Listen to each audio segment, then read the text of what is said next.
Hi everyone, good morning. It's Victoria from RC Angels. I hope you're well. So today is Earth Day, celebrating 50 years of Mother Earth. Obviously she's been around for much longer than that, but as a nod to Mother Earth, I felt drawn to using this beautiful deck of cards this morning, Earth Magic Oracle cards by Stephen Farmer.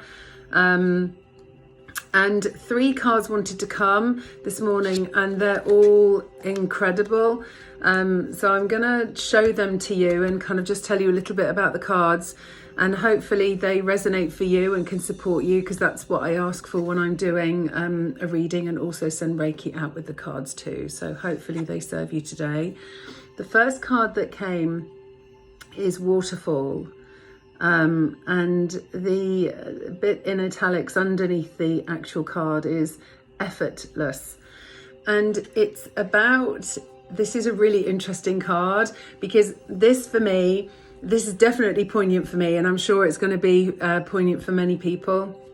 It's saying that you've come to the edge of your comfort zone, and you find yourself fighting to resist moving past what this perceived precipice of who you are, how you can be, or what you can do. So it's that place where you've kind of been not avoiding going in, but kind of a little bit, kind of digging in, more work personally, more things to look at, more things to uncover, more things to process. Not in a negative way necessarily, but it's kind of, you know how we get these layers of different things, that almost like an onion, where more things become apparent to us and we look at more things as they come. And, you know, as we kind of move and journey, then it becomes important to us to look at this aspect of our life, or this kind of thing that's going on inside here, which is just such an amazing time to do it. Now, during this time, I'm still finding myself procrastinating with doing that.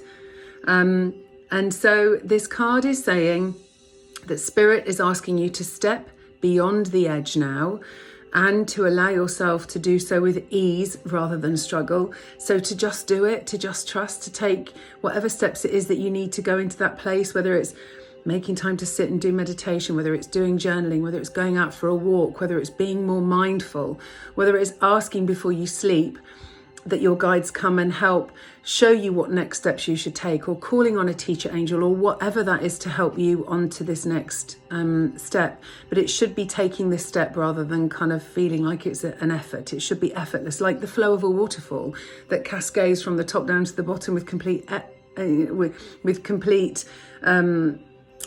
just fluidity and ease, and it just finds its way in all the cracks and crooks and crannies and all the places it needs to go without having to exert itself necessarily too much. And so it's asking you, it's saying this can be done with fluidity and grace. How funny. Even when it feels daunting, it says just find that movement within you happens effortlessly. It says don't try to make it happen. That can create more strain and more fear.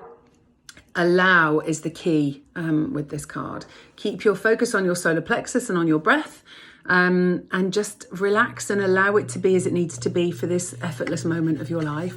So that was the first card. The second card, also so apt and poignant, is Island. And the word solitude is connected to this card. So there's kind of a lot of things going on. In that it can be darker in the card. You can see this beautiful kind of lightness is also shining. The tree is blossoming, but it's quiet. It's in the middle of nowhere. It's on its own. And that's what this card is asking you to do. How interesting, following on from the Waterfall card. It's saying you need to take some time for solitude, and preferably in silence. So not with music, not with distraction, just with silence. It's saying if you can, spend the morning or the afternoon or even the entire day by yourself. How amazing would that be? Completely unplanned and unstructured. So with no agenda, no expectation, just approach it and just be in that time. It says the bombardment of your senses by the noise and intensity leaves you on alert far more than is necessary. So it's asking you to take some quiet in, and then where we can have that fear and that worry and that expectation and that kind of pressure on ourselves and from other people, it can allow us to pull back from that time and not be in that place of structure or barriers that could potentially come up. And it's saying in that quiet and in that solitude place, it will serve us best to simply observe our thoughts and our emotions that come through us, especially those that cause shortness of breath or quickening of our heartbeat. It says, remember that isolation is experienced not by choice, but out of fear.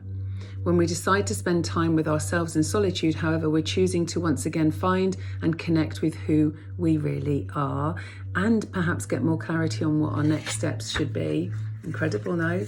And then the same kind of feature, the third card is Gaia.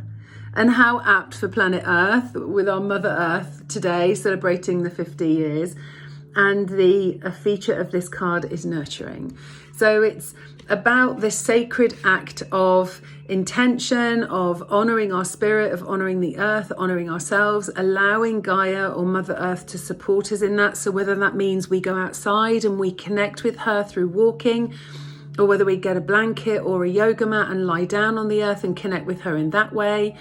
And it's about that real needed nurturing. And it says it may be a stretch to do. So as times, because of childhood conditioning, that we don't spend that time necessarily. So we don't stop. We don't look at things through the conditioning or through the process that we've taken. But it's saying it's really imperative for our wounds to be healed. So all of these three cards are really connected, and I really feel this sense for me too. I don't know how many of you do, but I ask for the cards to come to serve the greatest good, and then I give Reiki energy on the cards so that they can support those. So as much as it's a message for me, it's also a message for whoever it is that's watching. This is not a coincidence. So it's saying about nurturing yourself and allowing others to also nurture you too. So I can have a tendency to, no, I'll do it. No, I'll do it. When people want to help and offer support, it's okay to say and not feel guilty. Oh, okay, thank you very much. That would be great if you could do that. So it's asking you to consider the actions that you take that are self-nurturing. What comes to your mind when you really think about doing beneficial things for yourself? Set aside your habits and beliefs that restrict your pure act of allowing your body, your heart and your soul to be nurtured. And it says, lie on the earth and ask Gaia to rock you in her bosom as you breathe with her and relax into her loving care. So what beautiful cards. I hope these cards serve you. Again, they're from this deck here, Earth Magic. I don't use them very often, but I really felt drawn to using them for a distant healing that I did earlier, and for the reading that I've done today. I hope it serves you. Wish you an amazing Wednesday, April the 22nd. I'd like to give a shout out to my cousin Amanda, whose birthday is today, and sending lots of love out to everyone, and I'll see you soon. Thanks everyone. Bye.